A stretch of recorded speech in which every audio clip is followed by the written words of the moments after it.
Big பாஸ்ல dancing marathon போய்கிட்டு இருக்கு இல்லையா? இப்ப லைவ்ல நம்ம முத்துக்குமரனோட இன்னொரு பாட்டு சாங் ப்ளே பண்ணிட்டாங்க. அதாவது வந்து பாத்தீங்கன்னா, முத்துக்குமரனோட பாட்டு இல்ல. இது தர்ஷா குப்தாவோட பாட்டு. தர்ஷா குப்தா வந்து பாத்தீங்கன்னா, கத்திஜா குடுத்துருக்காங்க இல்லையா? "காத்து வாக்குல 2 காதல்" அப்படிங்கிற படத்துல இருந்து. இந்த பாட்டுக்கு வந்து பாத்தீங்கன்னா, நம்ம முத்துக்குமரனும், அந்த தர்ஷா குப்தாவும் தான் பெர்ஃபார்மன்ஸ் பண்ணியிருக்கிறாங்க.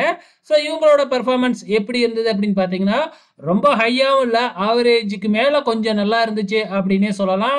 போன பாட்ட விட இந்த பாட்டுக்கு 2 பேருமே ரொம்பவுமே சூப்பராவே டான்ஸ் பெர்ஃபார்மன்ஸ் பண்ணியிருந்தாங்க. கேமியோ ரோல்ல வந்து அப்பப்ப ரியா வந்தாங்க. கடைசில வந்து வர்ஷினி வந்தாங்க. ரொம்பவுமே சூப்பரா வர்ஷினி எப்பயும் போல கொடைய வச்சு பெர்ஃபார்மன்ஸ் பண்ணாங்க இல்லையா? கொடைய கொண்டு வந்து அருண் வாண்டடா குடுத்து, "இந்தாங்க இத வச்சு செஞ்சு விடுங்க" அப்படிங்கிற மாதிரியே குடுத்துவிட்டு போனாப்ல. அத வச்சு நம்ம முத்துக்குமரன செய்ன்னு செஞ்சுகிட்டு இருந்தாங்க வர்ஷினி. உங்களுக்கு எப்படி இருந்துச்சு முத்துக்குமரன், தர்ஷா குப்தாவோட டான்ஸ் பெர்ஃபார்மன்ஸ் அப்படிங்கிறத மறக்காம இந்த வீடியோ கீழ கமெண்ட் பண்ணுங்க.